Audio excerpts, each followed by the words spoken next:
Dando continuidade à história, Escravo Bernardino, ditado pelo espírito de Antônio Carlos, escrito por Vera Lúcia Marinzec de Carvalho.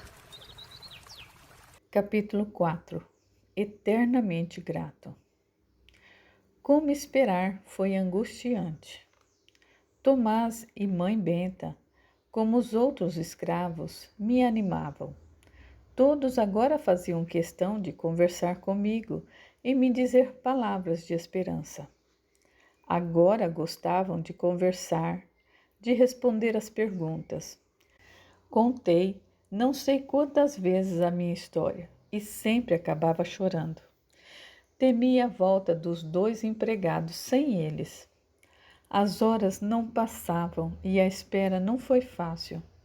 Mãe Benta até me recomendou: calma, homem, calma, senão a sua Mara o encontrará com aspecto de doente. Será que eles os encontrarão?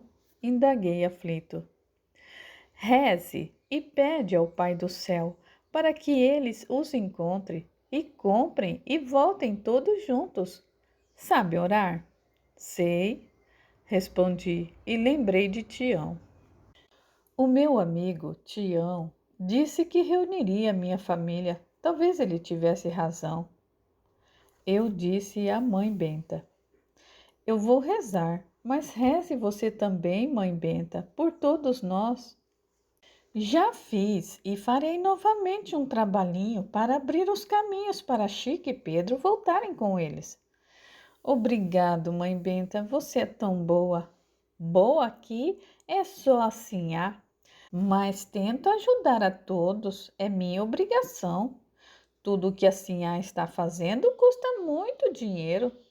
Primeiro João o comprou, mas ela o pagou. Deu uma grande recompensa aos capitães do mato. Pagou a viagem dos 2 e ainda comprará a sua família. Tudo isso sem precisar de escravos. É verdade, mãe Benta. Eu sou grato a ela e saberei ser eternamente grato. Eternamente é muito tempo, meu filho. Sendo enquanto os 2 estiverem vivos, já é o bastante. Acha mesmo que nessa vida, ela, assim eu, escravo, eu posso ajudá-la? Indaguei admirado. Quem sabe? Mesmo se não tiver oportunidade de fazer o bem a ela, só a vontade já basta. Nem dormi direito, rezei bastante, cheguei até a sonhar. Ora com Mara e as crianças voltando, ora só com os 2 homens retornando. No outro dia, antes do almoço, uma confusão. Eu saí do galpão para ver. Havia uma negra chorando e um negro que ia partir. O negro despediu-se da mãe e tomou o rumo da estrada. Ia a pé. Logo, os poucos escravos que estavam presenciando voltaram ao trabalho. A negra que chorava foi para sua casa. Quando mãe Benta veio trazer o almoço, perguntei curioso o que havia acontecido. O negro Tonho foi castigado. A mãe Maria chorou, coitada. Também Tonho já tinha sido advertido muitas vezes. Ele é um vadio, um briguento. Hoje de manhã, aproveitando a ausência de Chico e de Pedro, tentou pegar a coitada da Aninha. A sinhá ficou danada e isso ela não permite e deu a ele a carta de alforria. Castigar com a carta de alforria? Indaguei assustado e incrédulo. Você assusta por quê? Se andou por aí, não é para assustar. O negro vale pouco nessas terras. O que você pensa? Não é porque é livre que deixa de ser negro. Tonho, para comer, vestir, terá que trabalhar, coisa que não gosta de fazer. Agora eu pergunto a você, quem lhe dará trabalho? Ninguém. Todos preferem escravos e não empregados negros. Emprego é só para os brancos. Então, para comer, terá que pedir esmolas. Ninguém dará comida a um preto forte e moço. Agora, Tonho terá uma vida muito dura, coitado. Será enxotado como um cachorro com peste. Isso se não roubar e for para a prisão. Mãe Benta tinha razão. Tonho não teria vida fácil. Sabia de fazendas onde os senhores libertavam seus escravos e esses continuavam com eles como empregados, não fazendo grandes diferenças. Quanto a empregar negro, podia ser que nas cidades maiores o faziam, mas nas fazendas era difícil. Se podiam ter escravos, por que empregá-los? Procurei andar pela fazenda. Seus pomares eram sortidos com muitas frutas que os escravos podiam comer à vontade. Procurei conversar com Tomás, mãe Benta e com outros escravos para me distrair e diminuir a tensão. A espera me agonizava. Não conseguia me alimentar ou dormir direito. À noite eu ficava sobressaltado por qualquer barulho. Durante o dia, eu me punha a vigiar a estrada. No terceiro dia de espera à tarde, estava na porta do galpão. Via Dona Ambrosina, gostava de olhá-la, estava distraída e calma. Quando Maria, uma pretinha que acompanhava Sinhá por todo lado, gritou: Bernardino, Bernardino, eles vêm chegando! Corri, olhei a estrada e lá estavam Pedro e Chico, cada um num cavalo, Mara e as crianças no outro cavalo. O meu coração disparou. Pulei de felicidade e as lágrimas correram pelo meu rosto. Mas eu não corri para eles. Eu entrei na varanda, ajoelhei aos pés da Sinhá e disse emocionado: Sinhá, eu lhe serei eternamente grato, eternamente seu escravo. Nem a esperei responder. Saí correndo, gritando com os braços abertos e fui com grande felicidade encontrar com a Mara e as crianças. Abraçamos, beijamos e choramos. A emoção tomou conta de todos. Os que voltavam da lavoura vieram dar boas-vindas a Mara. Mãe Benta arrumou para que Mara e as crianças tomassem banho, alimentassem e ajeitou os leitos no galpão. Ficarão aqui até que assim arrume um lugar para vocês ficarem. Depois que nos alimentamos, todos quiseram vir e conversar com a nova família da fazenda. O galpão encheu de escravos. Saíram todos, já era noite. As crianças cansadas dormiram. Abracei Mara e aí eu notei que ela estava grávida. Mas como? Olhei para ela admirado. Fazia um ano que partira. Mara chorou baixinho. Bernardino, eu não o traí. Amo-o muito. Se sua vida nesse tempo foi ruim, a minha também foi.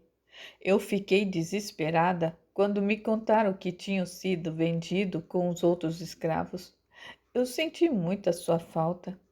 As outras companheiras e eu choramos desesperadas, e nos dias seguintes foram vendidos mais escravos. Começaram a vender as negras e as crianças maiores. O desespero era grande. Não saber de você onde estava, agoniava.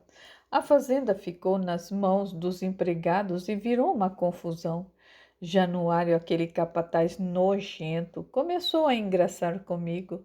Ameaçou vender os meus filhos se eu não me entregasse a ele. O que eu poderia fazer? Diga-me, Bernardino. Estava nas mãos dele e ele me teria de qualquer modo. Abracei Mara e choramos juntos. Ela continuou a falar. A fazenda foi vendida e o novo dono, o homem bom, pôs ordem. Januário foi mandado embora, necessitando de escravos para trabalhar na fazenda, apiedou-se de nós e mandou seus empregados pela redondeza comprar os escravos vendidos. Sofri tanto a sua falta. Chorei muito de saudades. A cada grupo que chegava entristecia ao ver que você não viera. Muitos voltaram, mas não todos. Os que voltaram não sabiam de você. Cheguei até a pensar que você havia morrido. Como é terrível não saber dos que amamos. Já tinha perdido a esperança, pois o senhor suspendeu as compras quando fui chamada para o senhor e este me disse: Mara, esses senhores vieram comprar você e suas crianças. Eles dizem que tem o seu marido. Você quer ir? Senti muito medo. Se saísse da fazenda, talvez nunca mais o encontrasse, mas poderia ser verdade e ousei perguntar. Como se chama esse escravo? Bernardino. É um negro alto, forte, com pinta grande na testa. É ele, sim. Se o senhor permitir, eu quero ir, sim.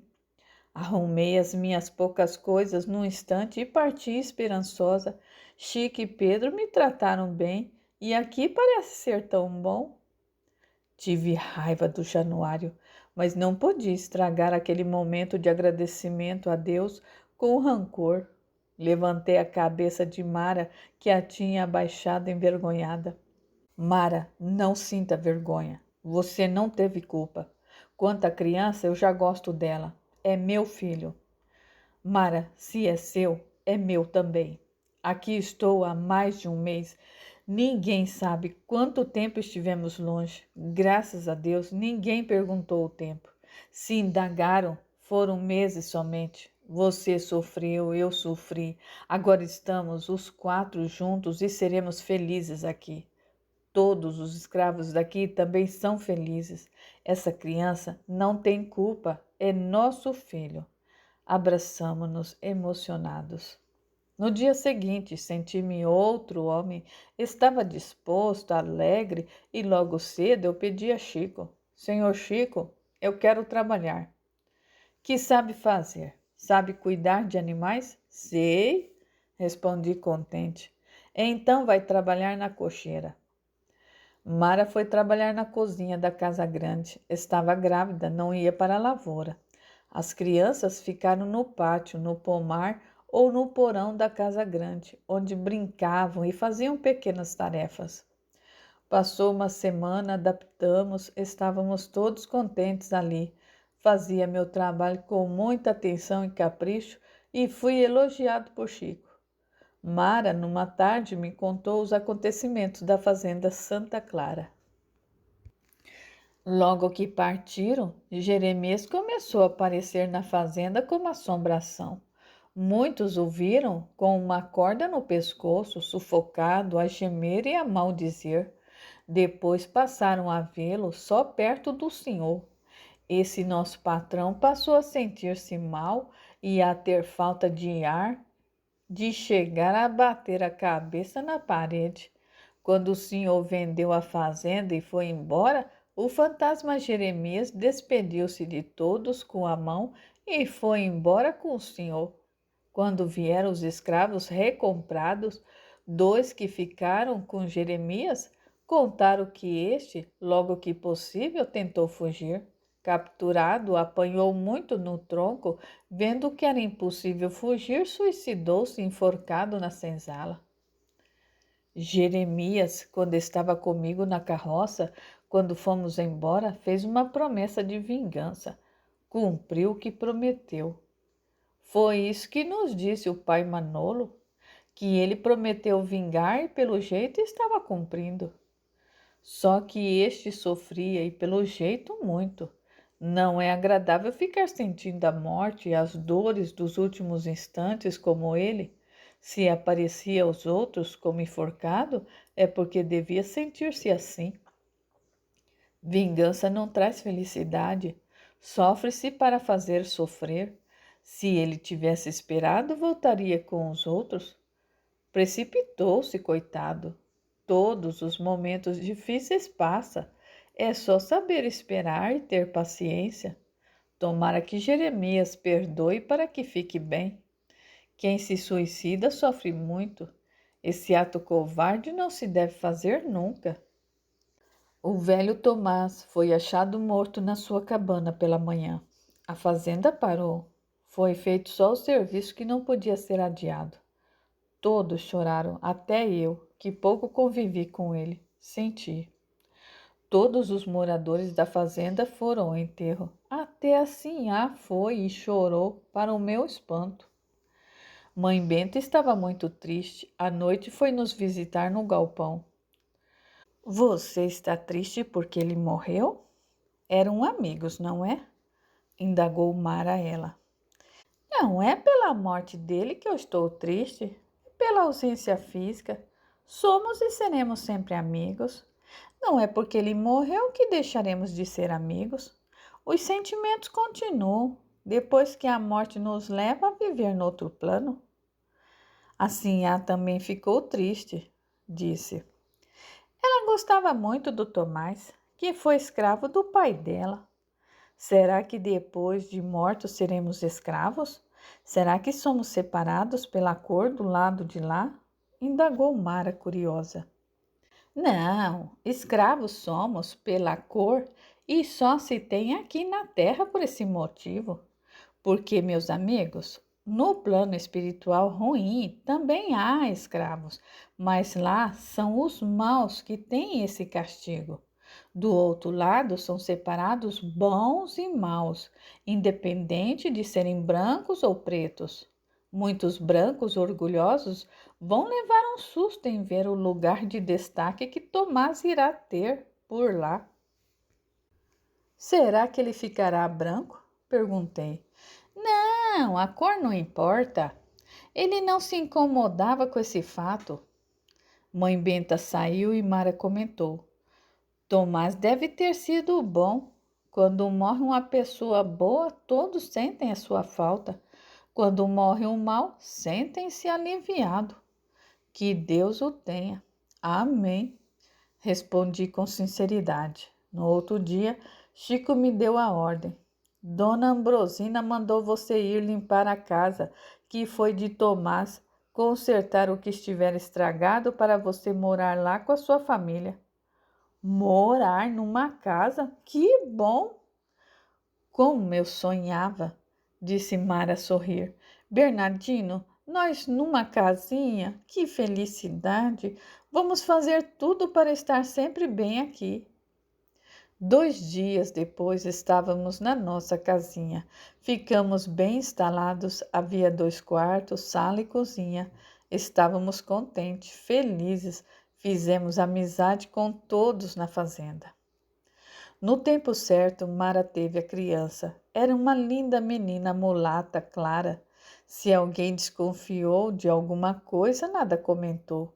Talvez alguns tivessem dúvida, mas eu era mulato e as crianças diziam ser parecidas comigo. Amei a menina como se fosse minha e nunca a tratei diferente, como também nunca contamos a ninguém. Ficou sendo segredo só meu e de Mara. Todos os escravos eram batizados na fazenda Santa Ana. Logo que chegamos, o padre, em visita à fazenda, nos batizou. Todos tinham um filho, de quem a Sinhá era madrinha. Resolvemos convidá-la para batizar a menina. Envergonhados, Mara e eu fomos à varanda e a convidamos. Aceito, disse a Sinhá contente. Serei a madrinha da menina. Já tem nome? Mara negou com a cabeça. Por que não coloco o nome de Maraína? Disse feliz. O tempo foi passando. Eu trabalhando com os animais, Mara na cozinha da casa grande. Outros filhos foram nascendo. Éramos felizes com a vida simples, sem problemas, entre os amigos da fazenda. Trabalhava com gosto. A gratidão pela Sinhá não foi em palavra. Era grato, profundamente grato. E com o tempo eu aprendi a respeitá-la e amá-la como uma bondosa mãe. A ela devia tudo, nossa felicidade e tranquilidade. Capítulo 5. O Pretendente. A fazenda Santa Ana fazia divisa com a dos parentes de Dona Ambrosina, menos de um lado, o da direita, da casa grande. A divisa ficava longe da sede. Agora todos os escravos por lá eram bem tratados, mas dizem que nem sempre foi assim. Nessa fazenda havia uma assombração. Era um antigo senhor de escravos que fora muito malvado. Sua visão não era agradável. Certamente nem todos o viam. Uma grande parte dos homens da fazenda já tinha ido vê-lo e muitos, os mais corajosos, iam sempre.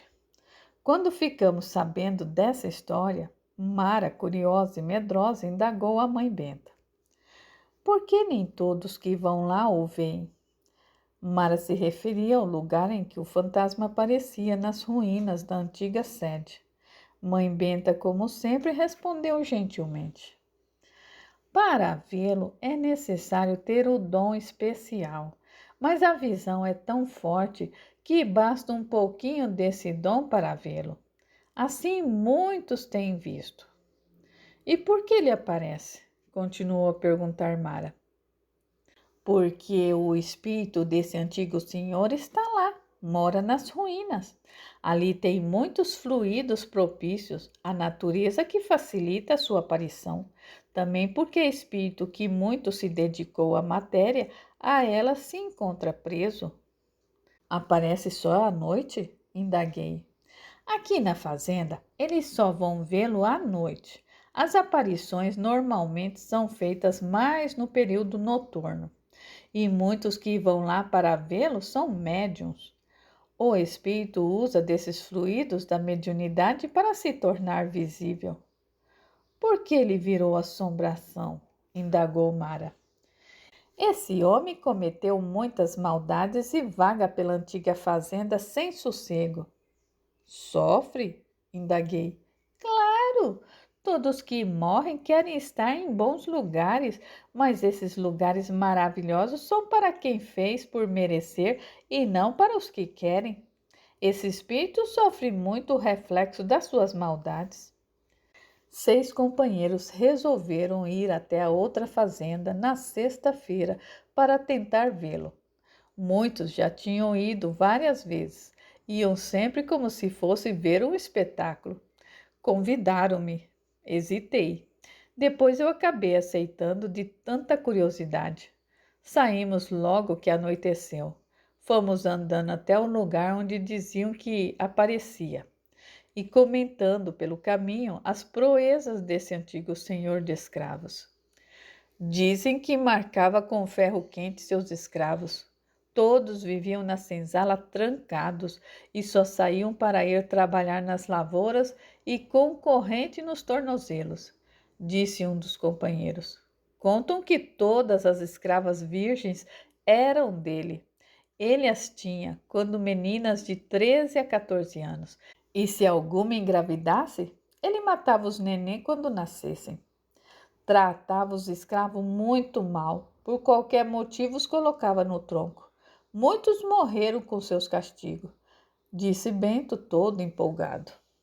Falam que um escravo respondeu mal a ele e o senhor mandou que o colocassem amarrado no tronco e lhe botou fogo, acrescentou Tonho.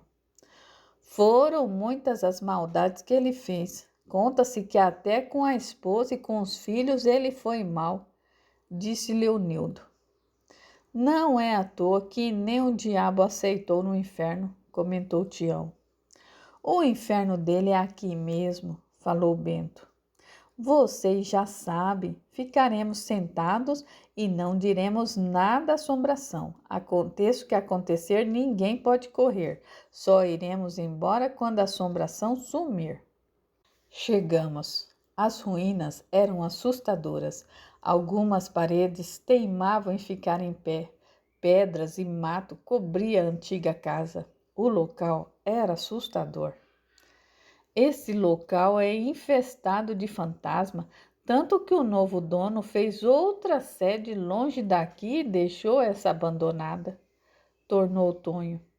Sentados a uma pequena distância das ruínas, perto um do outro e em silêncio, esperamos. A noite estava bonita com muitas estrelas e a lua cheia clareava bem. Escolhemos a fase de lua cheia por isso, para clarear bem. Deveria ser lá pela meia-noite quando vimos um vulto mexendo nas ruínas. Ficamos apreensivos. Acho que eu arregalei os olhos e confesso que eu tive medo. Meu coração bateu apressado, mas eu fiquei quieto observando tudo. Logo o vulto, que parecia estar deitado, levantou. Era um branco todo despenteado, com as roupas em farrapos. Deu uma volta sobre as ruínas e veio para nosso lado. Só não corri porque os outros ficaram firmes e atentos. Quando eu vi de perto, eu vi as suas costas retalhadas de chicotadas, como se acabasse de recebê-las, e tinha muitas queimaduras pelo corpo e pelo rosto, fazendo-o parecer horrível. A visão era medonha. Ele era muito feio, exalava um mau cheiro e os seus olhos eram arregalados. Ninguém do grupo sequer mexeu. Eu aguentei firme, mas eu tive vontade de correr. Perto de nós, uns 6 passos, ele parou e disse com a voz soturna: Vocês não deveriam falar mal de quem já morreu e sofre. Negros nojentos, se eu pudesse os colocaria no tronco. Ninguém respondeu. Ele virou e entrou nas ruínas de novo. Um dos companheiros disse: Vamos embora. Levantei rápido. Queria mesmo ir embora. Não consegui ver nada, disse Manolo. E eu só ouvi, mas não ouvi, disse Bento. A maioria viu e ouviu. No outro dia cedo, logo que possível, procurei mãe Benta para indagá-la. Mãe Benta, por que Manolo não viu nada? Porque ele não tem o dom. E você, viu? Vi e ouvi. Que bom! Você tem o dom e pode nos ser útil. Sabe, Bernardino, antes ele aparecia com muitos negros que vingavam dele. Esses escravos sofriam e faziam ele sofrer. Aos poucos fomos conversando com esses escravos e fazendo com que perdoassem. Eles foram perdoando e foram embora para onde todos os mortos do corpo devem ir. Como ele sabia que falávamos dele no caminho? E espírito sabe muitas coisas. Quando entraram na fazenda vizinha, ele já os esperava e escutou que conversavam. Como não o vimos? Ele não quis. Gosta que o vejam só nas ruínas. É verdade tudo o que dizem dele? Acredito que sim. Já tentou conversar com ele? Com o antigo senhor, como fez com os escravos? Sim, mas ele é orgulhoso. Mesmo sofrendo tanto tempo, é arrogante. Não gosta de negros e não nos dá atenção. Você já ouviu? Muitas vezes. Fui nas ruínas para tentar ajudá-lo. Como disse, a uns consegui e a ele não. Irá sofrer muito tempo ainda? Dependerá dele somente.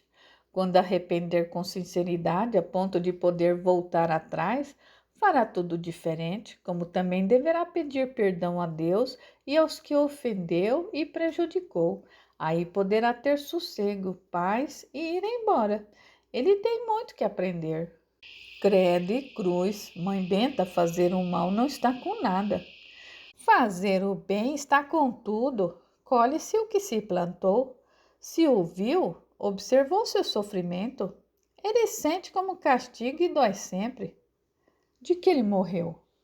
De alguma doença, mas desde que morreu sofre muito. Muitos negros o esperavam para fazer com ele o que lhes fez. Por que todos a chamam de mãe? Indaguei, mudando de assunto. Porque eu não tive filhos, aprendi mocinha a benzer e fazer curativos e remédios de ervas, passei a cuidar de todos como uma mãe e me passaram a chamar de mãe Benta. Sem dúvida nenhuma, era um título bem dado. Mãe Benta sempre foi um anjo a cuidar de todos na fazenda. Nunca mais fui ver assombração, mas sempre ia uma turminha vê-la. E por muitos anos apareceu, até que um dia, como mãe Benta disse, cansou de sofrer, pediu perdão e foi levado para um socorro. Como na fazenda não havia castigo, muitos escravos abusavam. Havia recompensas aos bons, aos trabalhadores.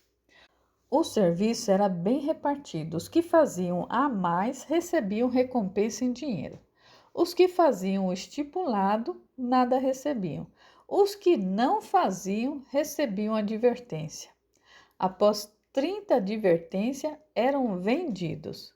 Mas o serviço era pouco e dava para se fazer bem mais. Mara e eu logo recebemos recompensas e por elas podíamos ir à cidade e fazer compras. Logo compramos objetos para casa, depois roupas, calçados para nós. Foi um gosto que eu comprei um par de botas e um chapéu de couro. Nunca vi ninguém receber a 30 advertências. Todos, ou quase todos, trabalhavam com gosto e ninguém também se interessou por comprar a sua liberdade. Sempre, como em toda parte, há abusos. Alguns escravos tentavam tapear, mas Chico, João e Pedro eram espertos. A maioria dos escravos viviam feliz e solto pela fazenda. Dona Ambrosina arrumou um pretendente. Todos comentavam na fazenda e, por um tempo, só se falava nisso. Era um senhor viúvo, sem filhos, vizinho, dono de uma fazenda próximo. Dizia que há tempos estava apaixonado pela sinhá. Mãe Benta marcou uma reunião com os escravos adultos à noite no pátio, aproveitando que Dona Ambrosina se dirigia à cidade. Mara e eu ficamos curiosos e fomos. Todos foram. Minha gente, disse ela toda empolgada. Como todos sabem, Dona Ambrosina ficou noiva do senhor Leônidas. Todos nós também sabemos o que se passa com os escravos em sua fazenda. Lá os coitados são castigados no tronco e trabalham muito, são trancados na senzala. Se Dona Ambrosina casar, ele será dono, homem manda, e poderá nos tratar como trata os seus escravos. Corremos um grande perigo. Somos felizes aqui e creio que todos querem continuar sendo. Não podemos deixar mudar nada por aqui. Precisamos pôr um fim nesse noivado. Todos prestavam atenção e concordavam com a mãe Benta, que, abaixando a voz, continuou. Faremos um trabalho especial pedindo aos orixás essa graça. Eu quero que todos deem oferendas. O trabalho será feito amanhã à noite na mata da cachoeira. Queremos um grupo grande para ir rezar. Quem vai, levanta a mão. Muitos levantaram a mão. Mãe Benta contou. Mara e eu ficamos quietos. Ela, vendo que eu não levantei a mão, indagou. Você, Bernardino, não vem? Tem muita força, meu filho. Vem ajudar. Não entendo nada disso. Não faz mar. Vem orar. Eu vou. Levantei a mão, temi perder minha felicidade. Embora nada entendesse desses trabalhos, só era para rezar, eu rezaria. No dia seguinte, saímos escondidos, todos os designados. João acompanhou assim à cidade, Chico e Pedro sabiam e nada falaram. Aprovaram. Também eles temiam o novo patrão porque era bem pagos e tinha muitas regalias. Caminhamos perto um do outro. Todos levavam oferendas, comidas, flores e roupas. Mara fez um bonito colar de flores para eu levar. Chegamos ao local, fizemos uma fogueira. Estávamos do lado esquerdo de uma bonita cachoeira. O trabalho foi feito. Foram oferecidas as oferendas, as flores para os orixás e foram ditas as rezas e cantados os versos que me fizeram lembrar o meu lar distante, a África. Nada fiz. Era a primeira vez que eu vi um trabalho assim, mas não estranhei. Eu fiquei num canto observando e orando com fé. Eu pedi a Deus proteção a todos da fazenda. Por várias vezes eu vi focos de luz e alguns vultos e não tive medo e me encantei com a visão. Mãe Benta com outras negras dançaram bonito, fizeram orações piedosas e por muitas vezes pediram para a sinhá não casar. O trabalho demorou. Voltamos para casa de madrugada. Sinhá voltou à tarde para a fazenda. Fora à cidade preparar o enxoval. Depois de uma semana do nosso trabalho, nada tinha mudado. Todos estavam preocupados, mas mãe Benta garantia: os orixás haviam respondido. A Sinhá não casaria. Na manhã do 8º dia, João veio me procurar na cachoeira. Bernardino, você sabe atirar? Não, senhor. É capaz de defender a Sinhá? Com a minha própria vida. Então você vem junto. Vamos arrumar a carruagem. Num quarto de hora, a carruagem estava pronta e a Sinhá entrou nervosa. Acompanhava João, Pedro e Chico, que estavam discretamente armados. Fui guiando os cavalos. Dirigíamos a fazenda do senhor Leônidas. Fomos rápidos. Em 1 hora estávamos lá. Quando chegamos, Dona Ambrosina desceu apressada e nós 4 atrás dela.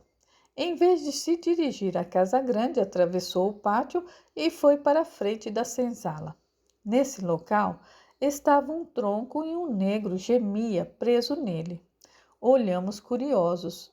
Ele estava ensanguentado e muito machucado pelo chicote. Veio correndo ao nosso encontro o feitor, que não sabia o que fazer com a incômoda visita. Esse empregado recebeu uma ordem da Sinhá. Desamarre esse negro e cuide dele. Não posso, o senhor Leônidas. Ele mereceu o castigo. A Sinhá ficou vermelha, torcia as mãos. Nisso o senhor Leônidas veio correndo da casa grande. Ambrosina, por que não avisou que vinha? Seu tratante, falou alto Dona Ambrosina, não me prometeu que não haveria mais castigo em sua fazenda? Não disse, ao me dar esse anel, que os seus escravos seriam bem tratados como os meus? Quando João me disse que tinha um negro no tronco aqui, eu quis ver para crer. Se você faltou com a sua palavra dada, a minha ao aceitar o noivado, nada vale. Olha aqui o que eu faço com seu anel. Passe bem. Nunca pensei que a meiga e boa Dona Ambrosina fosse capaz de ficar nervosa assim. Pegou o anel que tinha no dedo, jogou no chão e pisou em cima. Voltou a carruagem depressa e nós atrás. Observava tudo e todos, temendo pela Sinhá. O senhor Leônidas gritava por ela, mandou aos gritos soltar o negro e cuidar dele. Veio correndo atrás dela. Ambrosina, por favor, me escuta. O negro mereceu, ele roubou. Não farei mais isso. Queimarei o tronco, espere. Ele tentou segurá-la e ela libertou-se no arrancão e entrou na carruagem. Os 3 entraram correndo e João me ordenou: vamos rápido para casa. Fiz os cavalos galoparem até sair da fazenda dele. Voltamos rápido. Quando ajudei a Sinhá a descer da carruagem, eu vi o seu rosto inchado de chorar. Fiquei apreensivo. Será que o nosso trabalho não fez Dona Ambrosina sofrer? Mas a cena do negro deu remorso. Mãe Benta tinha razão. O senhor Leônidas não merecia Nossa Sinhá. Logo todos na fazenda ficaram sabendo. Admiramos mais ainda Nossa Sinhá. Mãe Benta nos convocou para rezar, pedindo aos santos e aos orixás para que a Sinhá não voltasse atrás. Mara ainda comentou: será que foi o trabalho de Mãe Benta que fez o noivado terminar ou tudo foi coincidência? Não sei, respondi. Não sei até que ponto se pode influenciar a vida das pessoas. Se foi pelo trabalho de mentes ou resposta às orações que o noivado foi desfeito. O que eu sei é que na fazenda do senhor Leônidas não se tratam bem os escravos. São trancados na senzala, não têm casinhas como a nossa e há castigos. O que aconteceu é que lá houve um castigo e que João foi à cidade e ficou sabendo, por um capataz do senhor Leônidas, do ocorrido, e encontraram-se num bar, só que João não gosta de bar. mas segundo ele, naquela hora, lhe deu vontade de tomar uma bebida. Quando soube, veio rápido avisar a Sinhá. Talvez, Mara, os bons espíritos, como diz mãe Benta, tenham ajudado João a saber a vir avisar. O fato é que foi por Deus que isso aconteceu antes do casório. O senhor Leônidas pediu desculpas, mandou presentes que foram devolvidos. Até os irmãos de Dona Ambrosina intercederam por ele, mas ela foi irredutível, não quis saber mais dele, para nossa tranquilidade. Nota de rodapé. Esses trabalhos são canalizações de energias que tanto podem ser para o bem como para o mal. Esse trabalho foi feito para um pedido de ajuda que o alto atendeu. Os acontecimentos desencadearam para que desse certo, mas havia o livre-arbítrio a ser respeitado. Sinhá, espírito avesso à violência, achou melhor separar-se do noivo violento. Capítulo 6. Relatos interessantes. Capítulo 6. Relatos interessantes. Na fazenda Santa Ana, nos reunimos sempre para conversar. Às vezes, entre uma prosa e outra, saíam até discussões. Se virava briga, era logo apartada, porque a Sinhá não gostava de brigas. Íamos também em visita às fazendas vizinhas, principalmente a dos irmãos de Dona Ambrosina. Às vezes para festas, danças e outras só para conversar. Sentávamos em bancos de madeira ou até no chão em círculo, e a conversa ia longe. Algumas vezes contava-se casos ou fatos verdadeiros, fatos esses que haviam escutado ou histórias de acontecimentos vividos por um de nós. Gostava muito de escutar esses fatos. Uma vez eu fui até convidada a narrar minha vida. Eu narrei orgulhoso. Sofrimentos passados e cicatrizados são fáceis de serem lembrados e comentados. Nessas visitas íamos a pé ou a cavalo, até de carroça, quando era mais longe. A Sinhá sempre ia também com os empregados. Ficavam na fazenda só os que deveriam fazer guarda. Quase sempre essas festas eram ou de casamento dos senhores ou de santos padroeiros. Para os escravos havia bebidas, aguardente e algumas comidas típicas da região. Em casamentos havia até churrasco. Certamente que a festa dos brancos era na casa grande ou no pátio da frente. Era separada da dos escravos. Gostávamos muito dessas festas e esperávamos com ansiedade esses acontecimentos. Quase sempre havia escravos apaixonados que se casavam entre estas fazendas. Se era do irmão da Sinhá, a noiva vinha morar na fazenda que pertencia ao noivo. Se fosse em fazenda dos donos, sem ser da família, quase sempre a Sinhá comprava ou vendia o apaixonado para que o casal ficasse junto. Num desses encontros na fazenda do irmão da Sinhá, onde comemoravam a festa do santo padroeiro, a reunião decorria calma e tranquila. Reunimos um grupo para conversar. Nesta fazenda havia um negro todo deformado, principalmente no rosto, por queimaduras. Ele aproximou-se do grupo e se pôs a escutar. Ele bebia muito. Nesse dia estava sóbrio. Fato difícil de acontecer nas folgas e nas noites de festa. Tinha um apelido de queimadura. Foi convidado por um companheiro a falar de sua vida. Conta para nós, queimadura, sua vida, o porquê de suas cicatrizes, já que ainda não bebeu hoje. Todos concordaram e o incentivaram. Ele, um tanto sem graça, porque, segundo disseram, era de falar pouco e era muito envergonhado. Narrou pausadamente. Seus olhos brilharam com as lembranças. Desde mocinho, eu gosto de beber e de me embriagar. Na fazenda em que eu estava anteriormente, escravos não bebiam. Para fazer, tinha que roubar, e foi o que eu passei a fazer. Com cuidado, eu comecei a roubar aguardente do porão da casa grande. Descoberto, eu fui para o tronco. Levei muitas chicotadas, mas não endireitei. Logo estava eu roubando de novo.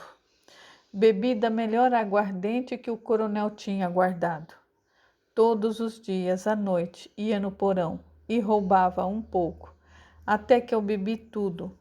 O coronel quase não bebia. Tinha aguardente mais para visitas. Um dia o coronel recebeu uns amigos e falou com entusiasmo da pinga especial que possuía e mandou servir aos convidados a famosa pinga que eu já tinha bebido. A negra achou o garrafão vazio e serviu outra de pior qualidade. O coronel logo viu que não foi servida a pinga que falou. Indagou a negra baixinho e ela lhe explicou que encontrou o garrafão vazio. Vexado, ele desculpou-se com os convidados. Quando os amigos foram embora, o coronel ficou raivoso e mandou me chamar. Você já foi pego uma vez roubando pinga. Dei falta de uma aguardente de um garrafão. Eu quero saber se foi você. Fale a verdade, porque eu vou descobrir. Com muito medo, eu acabei por dizer: Perdão, senhor, perdão. Fui eu sim. Eu tive vontade, perdoa-me, não faço mais. Amarre-o no tronco. O coronel deu a ordem para o feitor. Aflito, eu fiquei no tronco amarrado, esperando pela ordem dele. Mas eu não recebi chicotadas. Escravo que rouba deve ser marcado. Ele mesmo me marcou com ferro quente. Eu senti tanta dor que eu desmaiei. Foi horrível. O fato é que a Sinhá, a esposa do dono da fazenda, era uma pessoa boa e não gostou do castigo. Brigou com o senhor. Ele então mandou me soltar e fazer um curativo. Não me querendo mais na fazenda, mandou que me vendesse.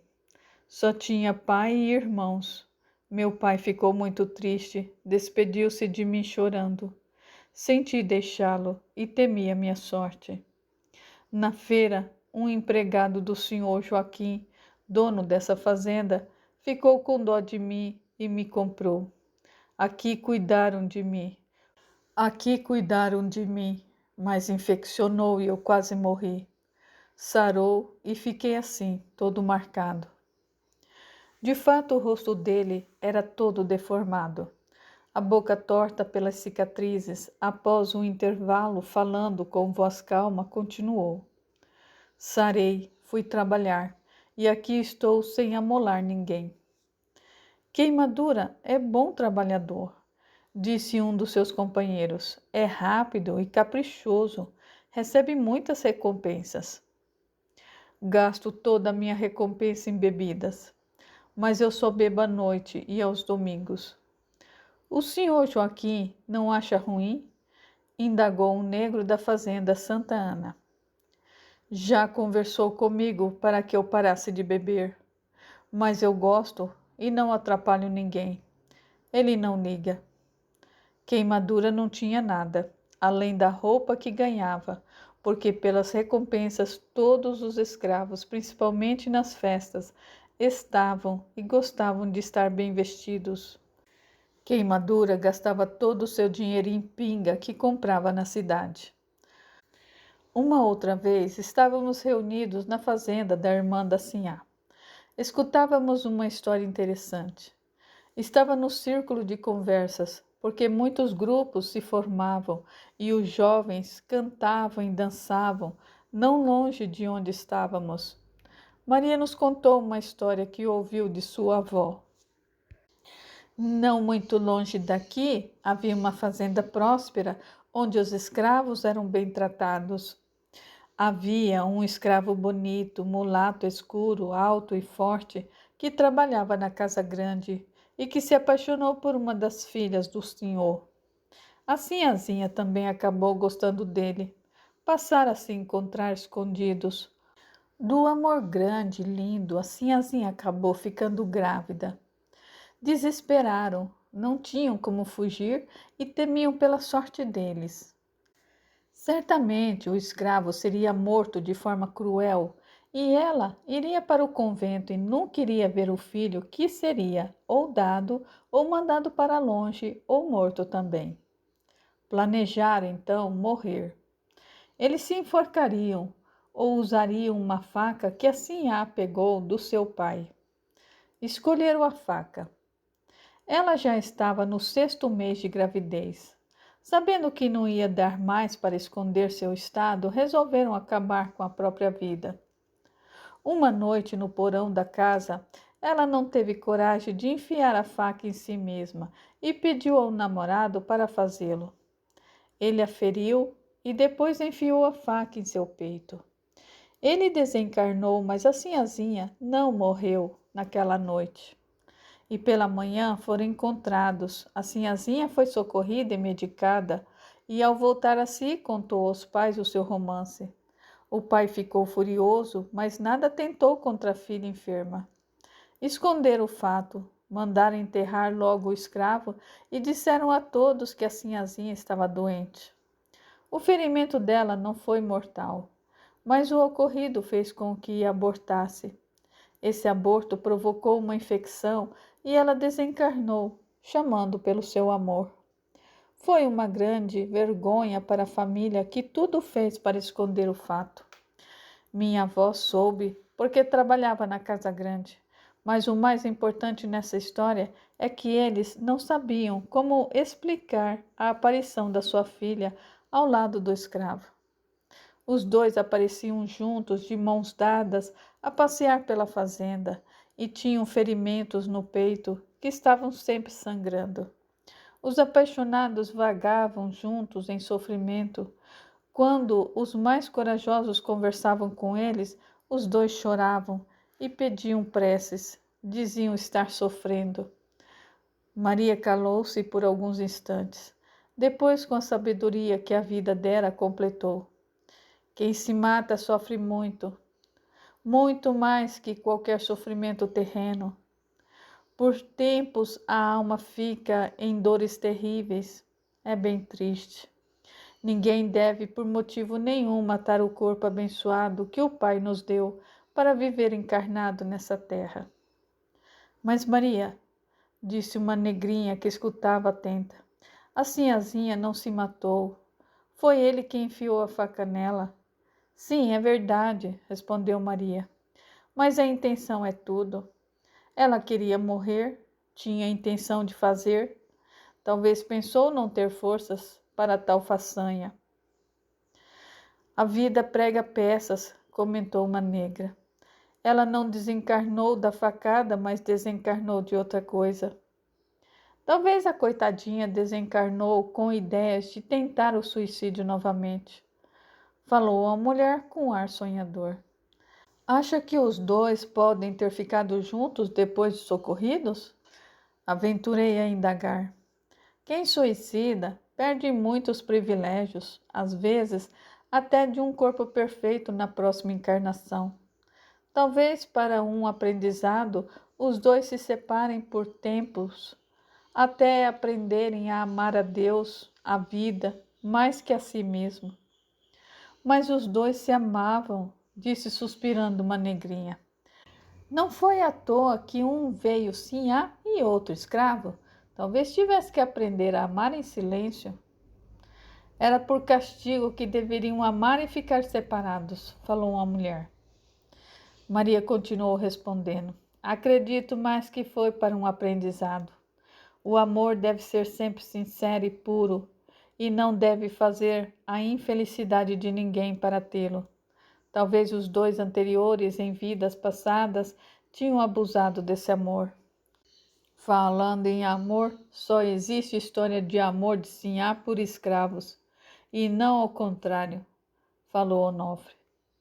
Existem muitas histórias de senhor e escrava, sim, respondeu Maria explicando.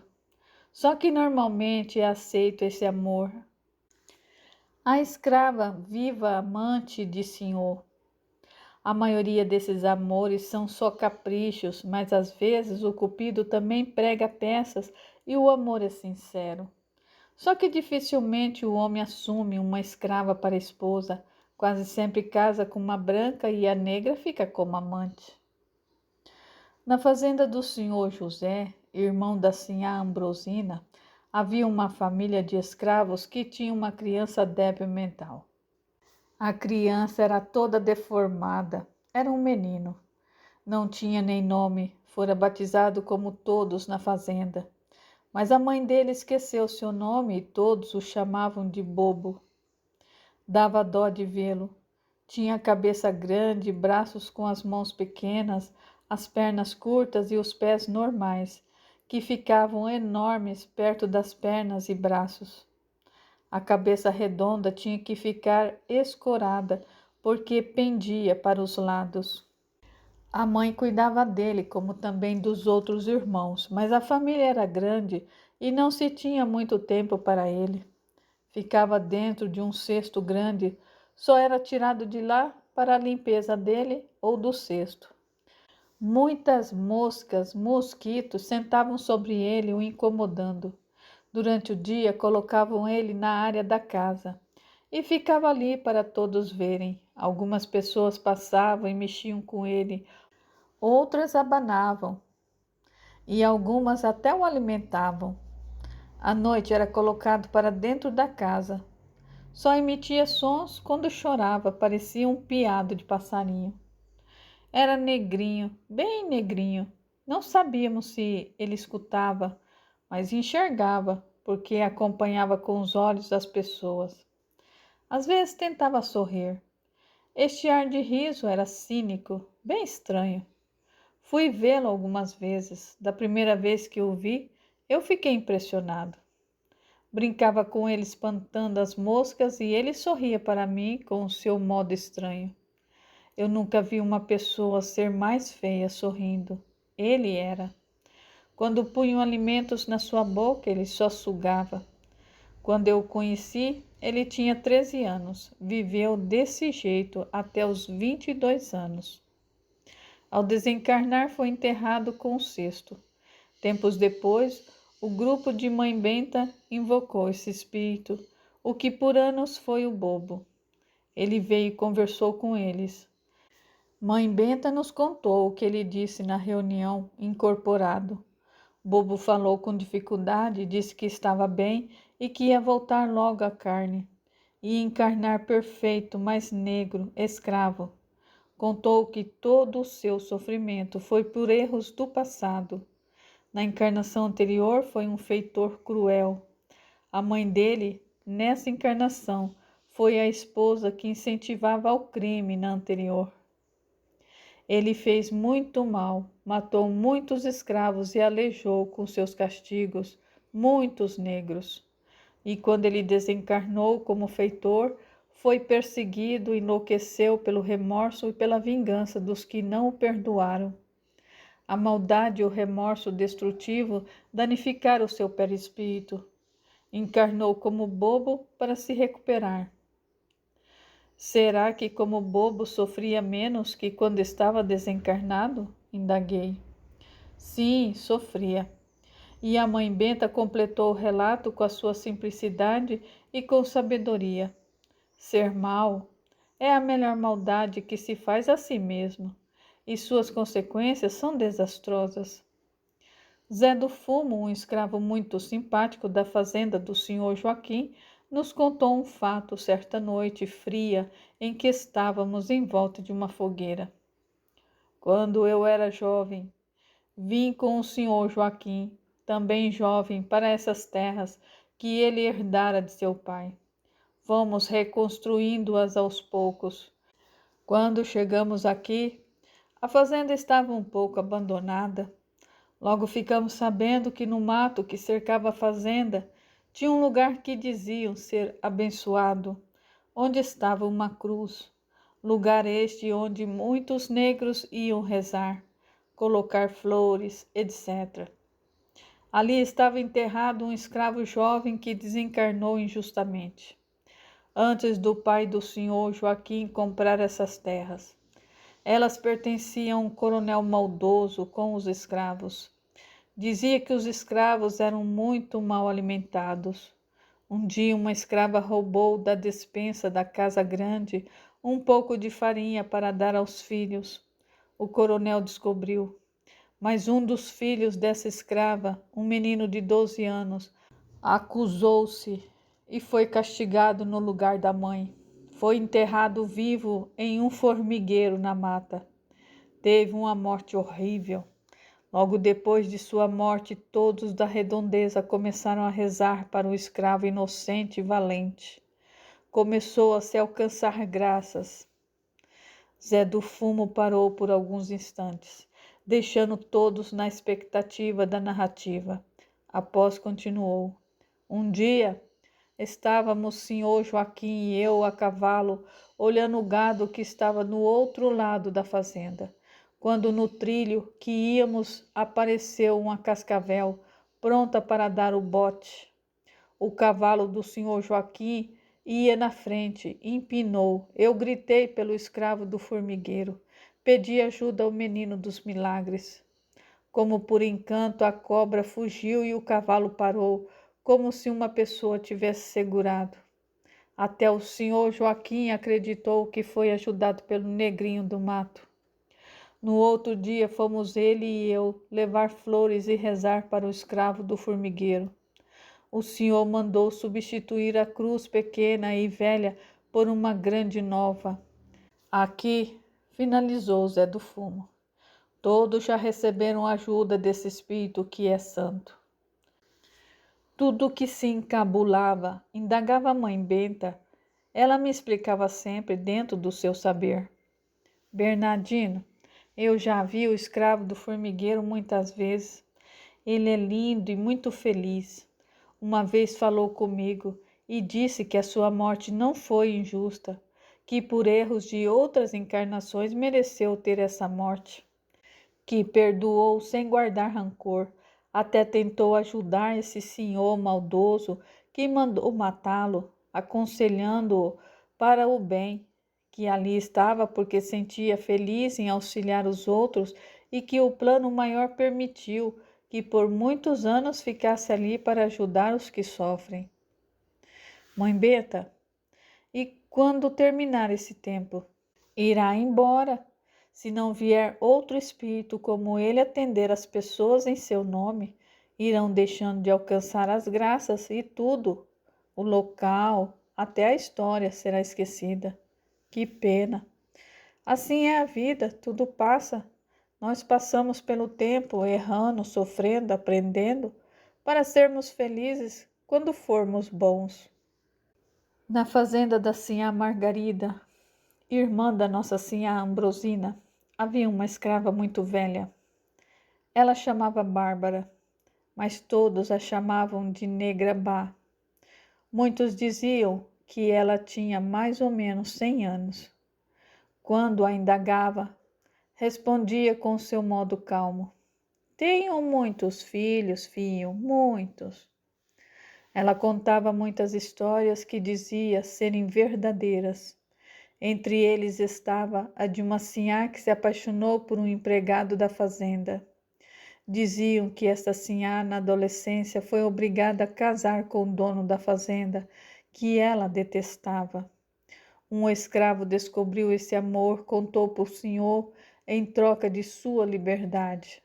O senhor deu uma flagrante na esposa e, de modo cruel, prendeu ela e o amante como se fossem escravos e os torturou até que morreram.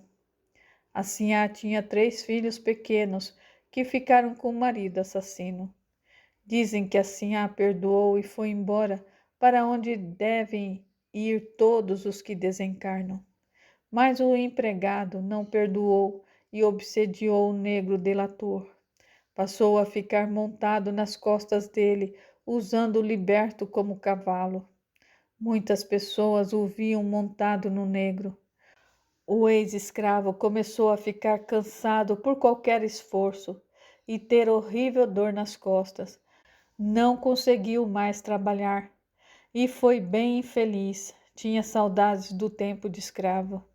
Arrependeu-se por ter delatado, desencarnou com um tombo quando bateu a cabeça. E depois, o que aconteceu? Indaguei. Negrabá respondeu sorrindo.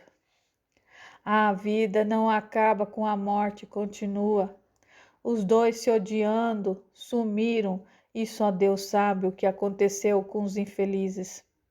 Talvez um tenha perdoado e ido embora, talvez ficaram anos em disputa de ódio. O certo, fio, é perdoar, esquecendo as ofensas e, principalmente, não ofender ninguém, viver em atitude de não precisar pedir perdão. Negrabá também contava outra história. Dizia que antes de vir ter na fazenda da sinhá Margarida, foi vendida muitas vezes, mudando de lugar e de donos, e viu assim muitos acontecimentos. Era tão gostoso escutá-la. Parecia que cantava. Todos ficavam atentos e só se ouvia a sua voz. Em uma dessas fazendas onde passou, havia um senhor muito mau e que uma vez, para castigar um negro, por um motivo qualquer, mandou que o coitado fosse amarrado em cordas e puxado pelo pasto por um cavalo a galope. O feitor, tão mau quanto o senhor, passou com o cavalo num terreno ruim, cheio de espinhos e pedras. O escravo foi despedaçado. Os outros escravos da fazenda pegaram os pedaços do escravo castigado e o enterraram. Algum tempo depois, o senhor começou a sonhar com o negro que dizia querer seus pedaços.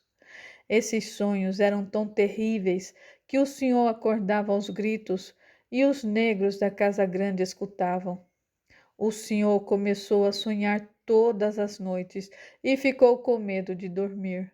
Não comia mais direito, começou a falar sozinho. Até foi junto com seus empregados tentar achar algum pedaço do escravo. Não acharam e os escravos ficaram calados. Não disseram que o tinham enterrado. O senhor não se importava mais com nada. Falava sozinho, gritava como se visse o escravo morto a todo momento. Os filhos desse senhor, querendo mesmo ficar livres desta peste que nem bom pai era, fizeram uma cela no porão da casa e o prenderam lá. Viveu anos lá preso, completamente louco, até que desencarnou. Comentei esse fato com a mãe Benta e ela me explicou. Esse negro deve ter desencarnado e o seu espírito passou com ódio a obsediar o senhor. Começou primeiramente a aparecer em sonho, quando deixamos muitas vezes o corpo dormindo e em espírito vamos a lugares e encontramos pessoas. Mas nem todos os sonhos são assim. Sonhos podem ser de muitos modos: recordações do cérebro físico, preocupações lembradas, mas nesse caso o senhor ouvia o espírito do ex-escravo que lhe cobrava aquela ação má. Depois o senhor passou a vê-lo a todo momento. Ele ficou louco? Quem deve teme. A obsessão foi tanto que chegou à possessão, atingindo o físico e ele adoeceu. Isso acontece muito. Enquanto houver maldade e as pessoas não perdoarem, existirá obsessão. Tudo isso é falta de Deus no coração. E Deus permite essas obsessões?